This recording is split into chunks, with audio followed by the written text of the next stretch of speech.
Good afternoon and welcome to the January Digging In with TPS Southern Region at MTSU. We are really excited about today's episode. For 2026, you might note that we are kind of experimenting a bit with format, so you will note that things are a little different than how we've done some of these in the past. To get us started, I just want to again make note that, of course, we have information about all of our newsletters and Digging In webinars available on the TPS Southern Region group on the TPS Teachers Network, which you can access via this link in the QR code, whether or not you have a network account. So please feel free to check that out, and I will share that again at the end of our session. So, for today's episode, I'm actually really excited. We have one of our current TPS Southern Region funded projects, the PI on that project, Brian Smith, who is with the Tennessee Geographic Alliance, who is here joining us to talk a little bit about his project. So I've got a few questions for you, Brian. Again, thank you so much for joining us today. So, your project, the name of it is What's in a Name? Exploring Place Names as Forms of Social and Geographic Storytelling, which fantastic title, first off. I think that really does, it captured our attention, I know, as we were looking at your proposal initially. So, in kind of getting us started with this, how did you first learn about TPS and the opportunities with the regional program? A couple of years ago, I was at the National Council of Geographic Education conference in South Carolina, Columbia, and there was somebody there that was giving a presentation on their TPS, primary resources um, project with the Geographic Education Alliance of Nebraska, and he talked about his workshop and all the great things that they were able to do, and I was like, "That's fantastic! I would love that." And I was looking for how could I leverage TPS and the goals of our organization. So that's actually kind of a great segue because I thought maybe if you would kind of share a little bit about what the overall goal of your project is and how that aligns with your organization's goals. Wonderful. Yeah. So at the at the very same conference, there was Dr. Alderman, who's from UT. He was receiving an award from NCGE, and I went from one session to the next, and Dr. Alderman was talking about toponyms, and he was saying that it was a topic that teachers should receive some information on and typically don't. And I instantly put the two the two topics together with TPS and with Dr. Alderman. He's kind of made a name for himself in geography. He's worked for the Geographic Place Names Board in Washington, D.C., and given recommendations. And so when he said, "Hey, this is something that would benefit teachers," and then I just heard of, how geography and the Educational Alliance in Nebraska was able to leverage TPS to have a workshop. I thought, well, I can put those two together, and I contacted Derek Alderman, and he came up with. What's in a Name? Exploring place names for forms of social and geographic storytelling. And we had some time to prepare. As you know, the the Library of Congress was restructuring, and during that restructuring process, we were able to come up with a draft, and we were ready to go as soon as Southern Region was announced. So for our folks that are listening, can you kind of share a couple of kind of the key features of your project? Okay, so um, What what we tried to do is we developed a workshop where we invited educators across the state, and we wanted to take a look at the social, historical, political meanings behind place names, rather than just a simple label. Dr. Alderman and I talked about how place names are toponyms. They are um, they're expression of a community's identity and values, and the ongoing struggle for recognition, and that place names really, uh, if you look into it and you develop a critical inquiry about looking at the past and the present and examine um, how place names are decided upon. It's really a function of public storytelling, and it shapes our understanding of whose histories are remembered, and how communities claim and can contest um, place names through time. So the workshop that you guys did in Knoxville that you were just talking about, you guys had teachers from across the state of Tennessee who joined in for this multi-day workshop. You mentioned you had Dr. Alderman, you had some other presenters that were there. What was the response from the teachers who participated to the content and the strategies you guys shared? What were some things that you found really something maybe surprising about their response? Well, one thing that we did before we even had had a draft for a proposal is we wanted to poll our membership to see what their interests were. And we talked we polled the entire TGA teacher members, and we had, I want to say, about 80 responses, overwhelmingly supportive of investigating toponyms, using primary sources, and learning about the history of place names.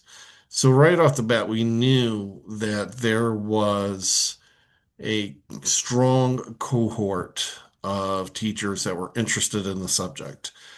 Um, and we had quite a bit of people apply to become participants in the workshop. I want to say, um, quite honestly, we just because of the timing, we ended up having our workshop in October, um, and we still had a strong response in teacher applicants that were eager and motivated um, to come together in Knoxville and um, and learn. So, was there anything that their teachers have shared with you, kind of either at the end of the workshop or since, that they have really kind of taken back with them and are incorporating it into their teaching or things that they are, response that they're hearing from students as they shared some of their learning?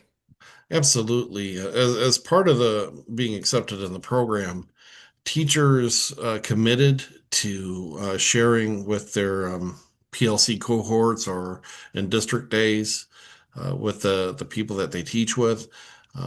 I have received emails from people in those districts where teachers have shared and said that they wish they would have attended because it seemed like a good time and that there was a lot of learning and there was a lot of highly motivated people there. And we also have teachers that are presenting at the next Tennessee Council for the Social Studies annual conference coming up in Memphis at the end of February. And we also have a couple of teachers that were in the group that want to present at the 2027 TCS as the TCSS conference, which will be in Chattanooga. So we have, as part of the requirement, we also had teachers investigate place names, creating S3 story maps and using primary resources. Largely, those resources came from the Library of Congress and also the Tennessee State Library and Archives. So those are posted on our website, and we're currently actually working on people that presented to um, to to record a similar type of tutorial on their topics that they presented on, and those will be added to the website as well.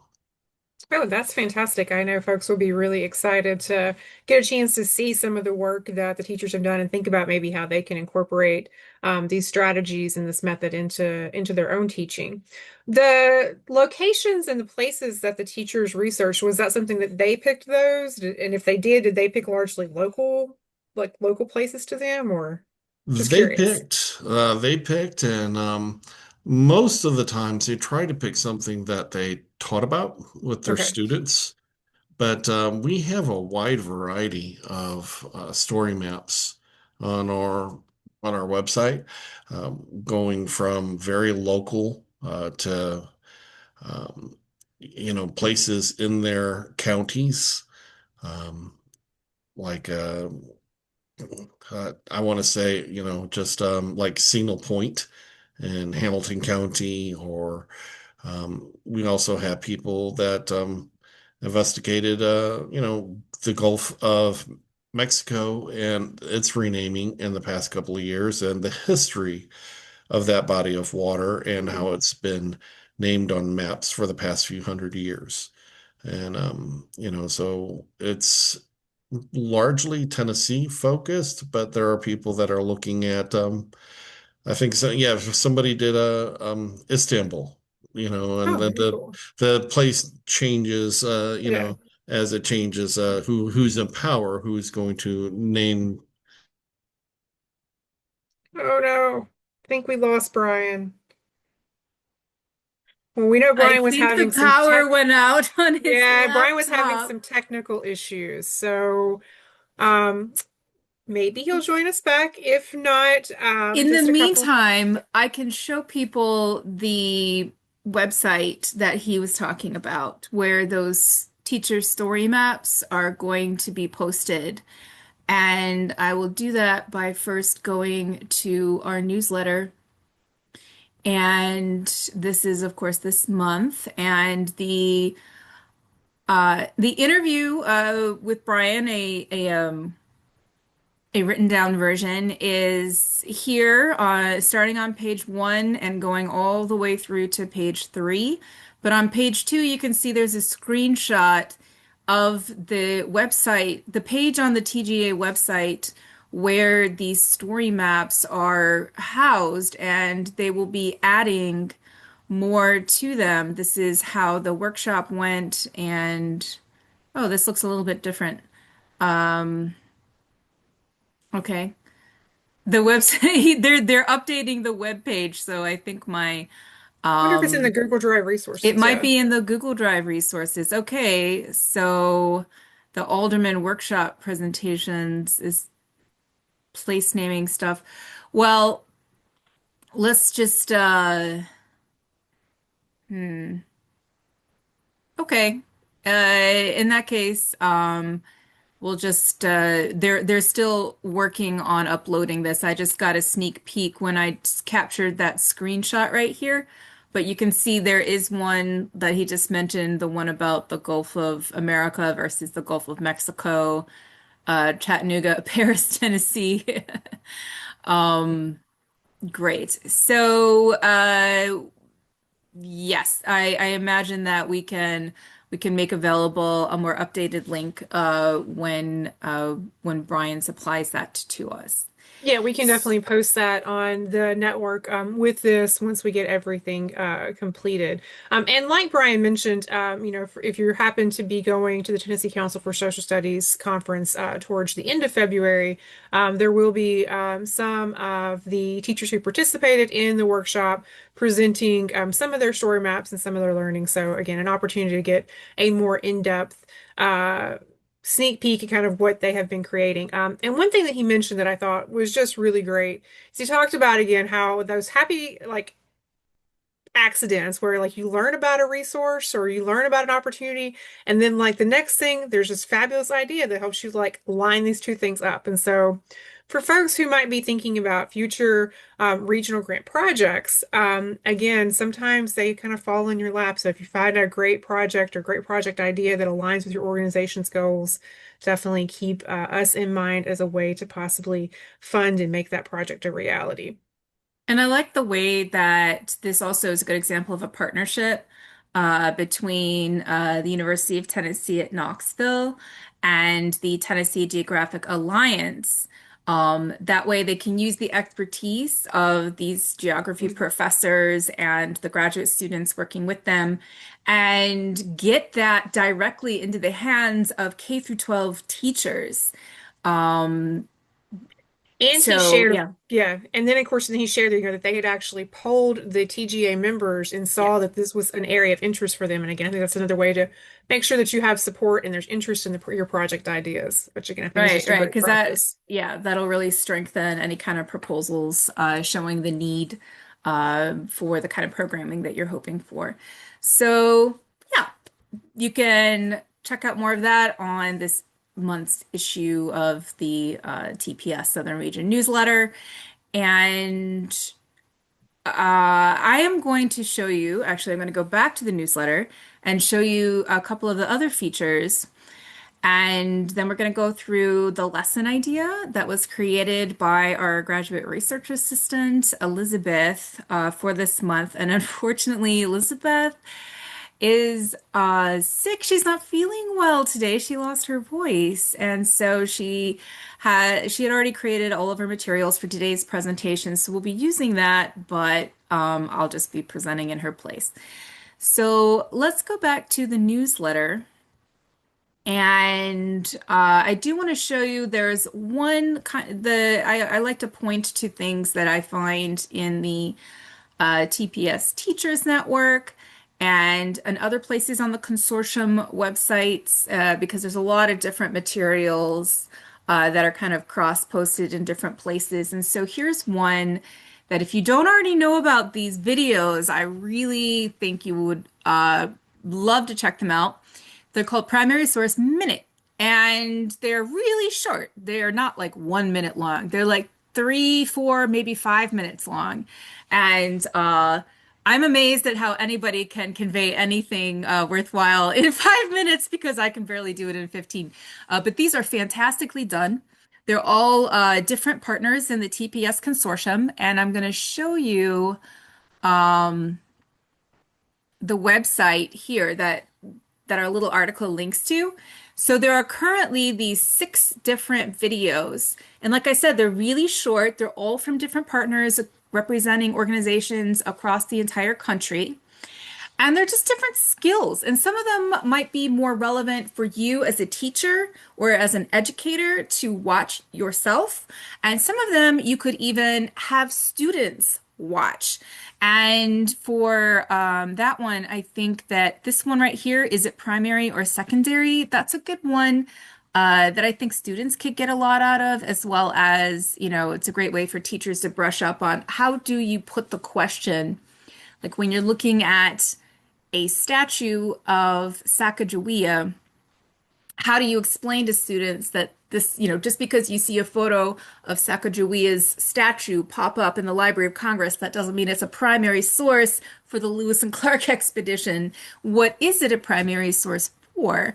So that's a good one to use just with students. But all of these are really cool. And this slow reveal one, I really liked because it showed how you could use charts and graphs. And just by slowly adding the different labels back into these images, you can have students do a lot of really interesting critical thinking skills and really learn how to read charts and graphs because that's something that you see on TV all the time, and people just take it for granted that the general populace can analyze them, but there's a lot of different ways to encode information in those things.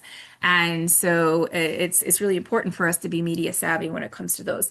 And the examples that it uses are the ones that were created by W.B. Du Bois for the Paris Exposition, talking about Negro advances, or what we today would call Black excellence in America. So all of these are really cool, and yeah, that they're all six of them linked to straight directly from this little article that's on page 3 of our newsletter. And so page 4 is the lesson idea, and Elizabeth chose to go along with our geography theme for this month that was decided with our Tennessee Geographic Alliance interview. And she was looking at maps that do look at place names, but are meant to really make statements about languages and ethnographic connection to language and how they're distributed across the United States, particularly in reference to Native American tribes over the decades. And so, yeah, she's talking about these linguistic maps. And the first link is to a really interesting blog article from the Geography and Map Division at the Library of Congress. And this just kind of explains what linguistic maps are. Like, how do you map a language? Because the languages that people speak don't necessarily follow the exact same borders that the political borders between countries follow. And so, how have those things been depicted and why? And of course, a lot of these maps, some of them are from like the 18th century, but they really the study of ethnographic languages really picked up in the later half of the 19th century and into the first half of the 20th century. And I think that parallels the professionalization of disciplines like sociology, anthropology, and linguistics. Particularly, there's a lot of German examples because the Germans were very interested in putting people into categories. And so, yeah, this just has a really good explanation and shows some really, really cool examples of that. And at the end, they have a link to this, the very last line says more language maps. So if you want to kind of fall down that rabbit hole, just click that link and you will spend a couple interesting hours that way. And so Elizabeth has picked two of these linguistic maps to do a compare and contrast. And so I'm going to go to her PowerPoint so that I can take you through kind of her thought process behind creating this lesson. So I think one of the things that made her think about this was you may have seen this map on your social media feed. I know I had seen it before.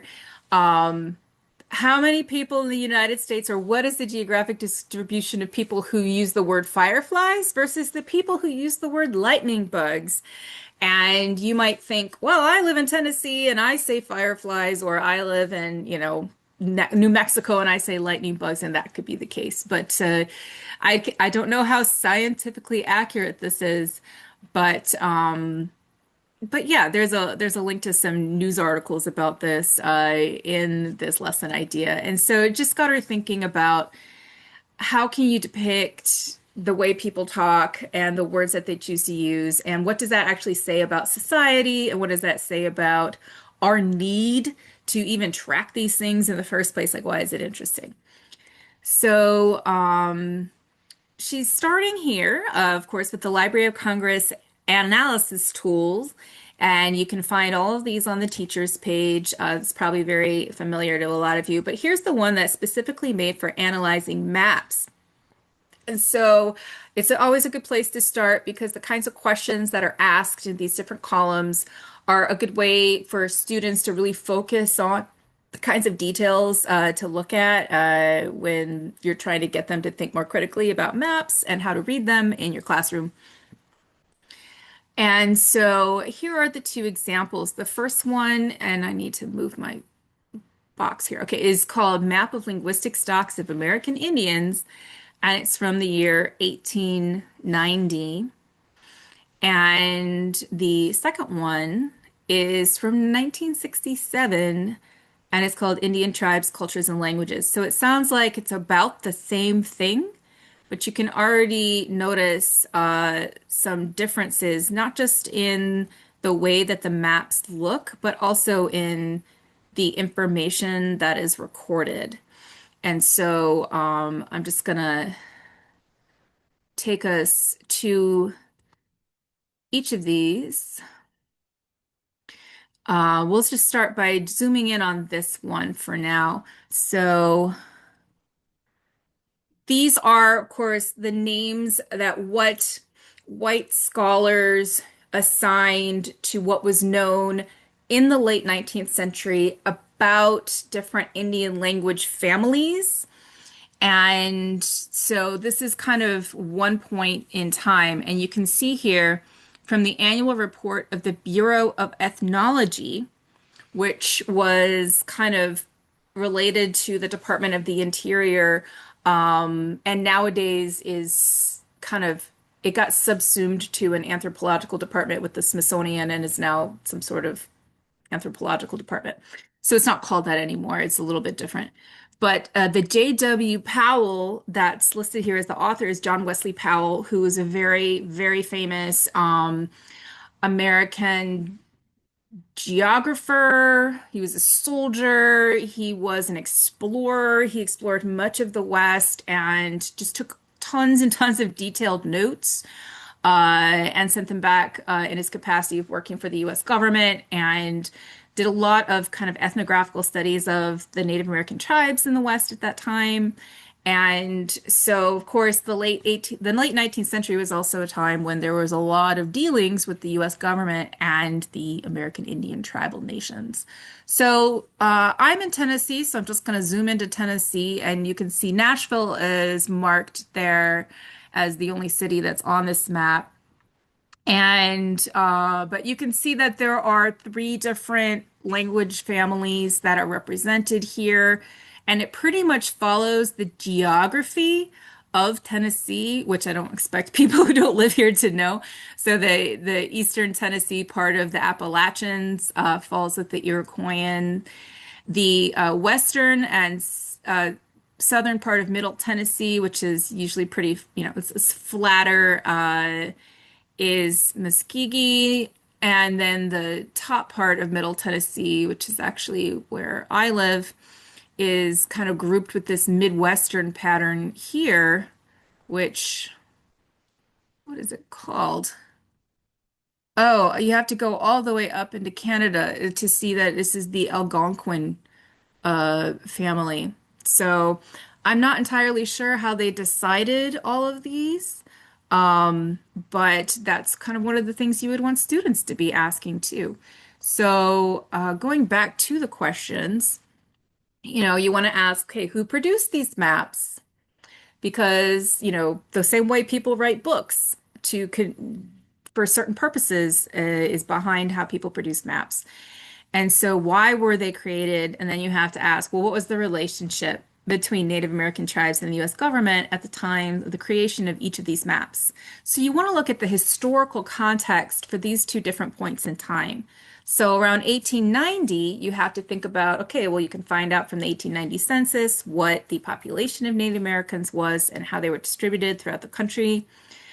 This is coming right after the Dawes Act of 1887, which, yeah. And the time of the beginning of boarding schools. And then you've got, of course, the myth of the vanishing race with the noble savage stereotypes and the way that white people are starting to write about Native Americans. Once they're no longer a military threat, they are then something that scholars think is, you know, ripe for studying from an anthropological perspective. So there's that kind of context. And for the 1967 map, she says AIM, which stands for the American Indian Movement. This was a movement kind of related to the civil rights movement for African Americans, the women's rights movements of the 60s and 70s, the Chicano movement. So there were a lot of different movements for civil rights for different groups at this time. And this map was created in the midst of this. And NAGPRA stands for Native American Graves and Repatriation Act. I think I'm missing a letter here, excuse me. And that came out in 1990, and that's the one that it calls for restitution of cultural property. And so this was a win at the federal level for Native American tribes to be able to protect their resources, their historic and cultural resources and landscapes from being just, disregarded and taken over by the federal government. The Indian Relocation Act, the National Council on Indian Opportunity. And so I know that NAGPRA comes later, but the fact is that that map was entered into the Library of Congress in the year 1991. Even though it was created in 1967, the Library of Congress put it into its collections the year after NAGPRA. So there may be a connection there. It's all part of the context that helps explain the purpose behind these maps. And then, of course, she asked the question, can you even accurately define the borders of languages? I mean, how do you do that without going around and visiting every single household in the countryside? That's a fascinating question to me. And then she asks about silences, which is always a question you want to ask for any source. What is not being depicted in this map? And so when you look at the two maps together, students can fill out a Venn diagram that talks about how they overlap and then what's different about them. So there is a link to this worksheet in the lesson idea if you're interested in having students fill out something like this to help organize their thoughts in class. And then there is a scavenger hunt idea that she really wanted to tie in with the place names idea, the toponyms that Brian Smith was talking about, and say, well, let's go look at these maps and look at the place names of these maps. Do you recognize any of the place names? How many states have names that were originally based on Indian words? Tennessee, ours? Definitely. And yeah, but even some that you may not have really realized at the beginning, like Delaware or Michigan or something. And then so what story being told of places named after tribes that were forcibly removed from their homes, either through war or dislocation? Excuse me. My box is covering up that line. So I am going to I am actually going to go back to the other map, the 1967 map, just so we can take a look at that for the place names question. And so here we go. And it's best to have students be on computers because then they get to take advantage of the wonderful zooming capabilities. Um, where you can really, really get in close here. And so just not even looking at the language families here, but the place names. Are there any place names? Mobile, uh, apparently that is associated with an Indian language and not something that hangs over, hangs from the ceiling. Natchez, Tunica, of course, we associate that I love with Pascagoula. Pascagoula. Where is that? Yes, I Oh, that's a great word. fabulous place name. Yeah, that really is. Um, yeah. And so how many how many are still around in your state in terms of the names of rivers, the names of mountain ranges, the names of towns, even the names of streets or even like public schools, they might have these names in here. And so that's just a way to I I love nothing more than driving out in the countryside and going past a little old road, and then the street sign says Old Cemetery Road, or it has the name of a cemetery. It actually says something Cemetery Road. And I'm like, oh, well, I guess I'm going down there because I always like to see where the cemeteries are. Or it says Old Schoolhouse Road or something where the schoolhouse has been long, long gone, but the name lives on.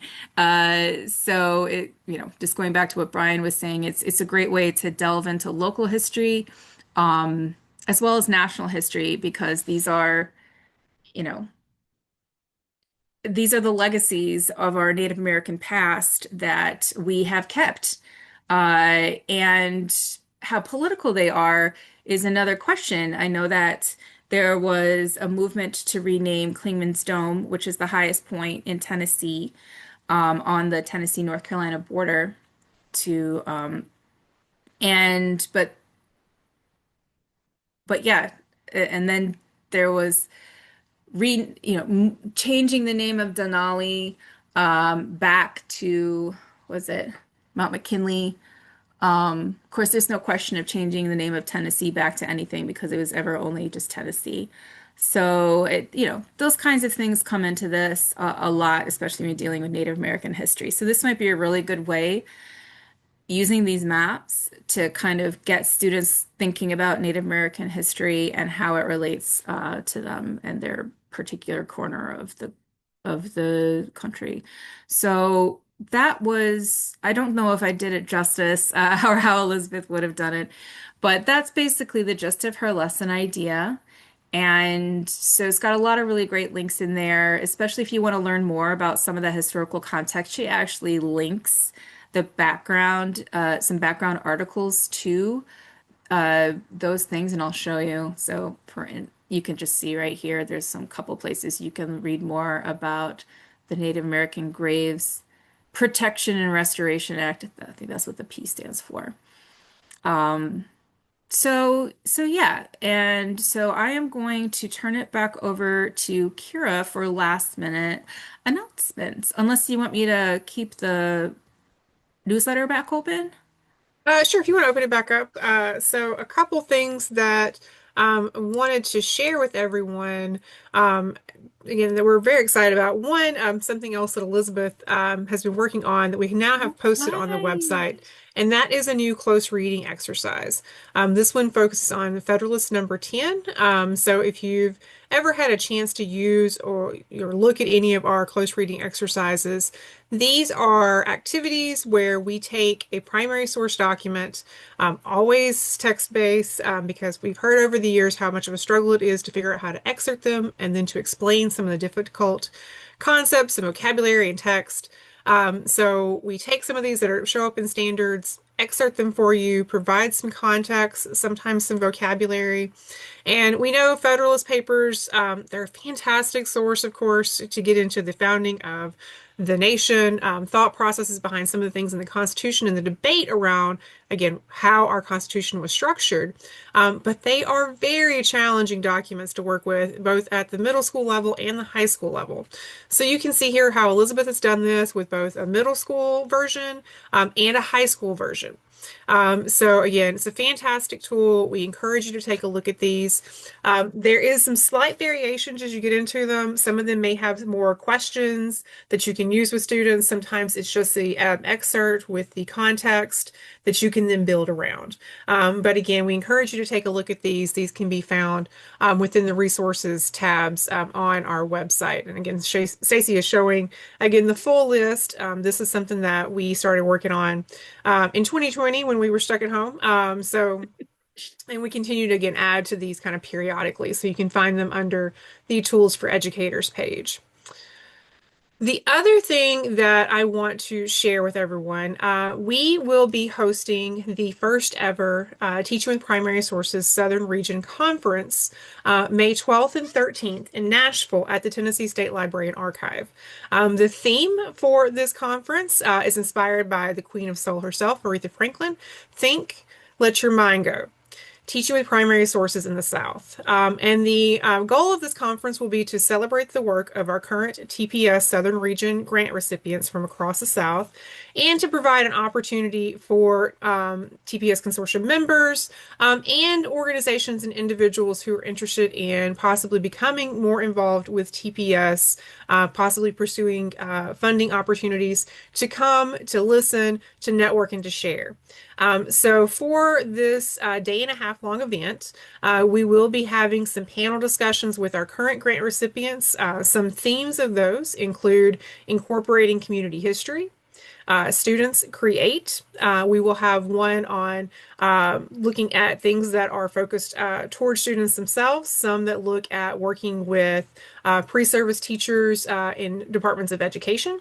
So it'll be a great opportunity to again hear from people who are currently engaged in this work and hear what resources that they have created, what workshops they've done, things that they've learned along the way. We will also have some opportunities for hands-on activities with the education staff at the Tennessee State Library and Archives, and we are going to really excited about an after-hours tour and reception at the Tennessee State Museum. This is a free conference. If anyone is interested in in participating, you can complete the registration survey, and then we will follow up with you with more information. So again, we encourage you, share the word. We hope to see a lot of people out in Nashville in May, when hopefully it will be much warmer than it is today. So I think that is all of the announcements that I have to share. Um, so the final thing, and let me pull up the slides that I have. So again, we'll be posting this video as well as a link to this month's newsletter within the network album on the TPS Southern Region group and the network. And then if you are watching this and are interested in getting PD credit, you can use the QR code here or the link. You can type that in, complete the short survey, and then we will email those to you. It typically takes about a week. We check those weekly, generate those, and then email those out. And those come from our graduate student, Elizabeth Webb. So you'll be looking for emails from her. So we will be back next month sharing some about the Sources Conference, which unfortunately, because of the ice, Stacy did not get to attend, but we're really excited to share about the great things that happened at that conference, even though we didn't get to be a part of it. So thank you, ice. So anything else, Stacy? I think that's it. Stay warm, everybody, and we will see you next month.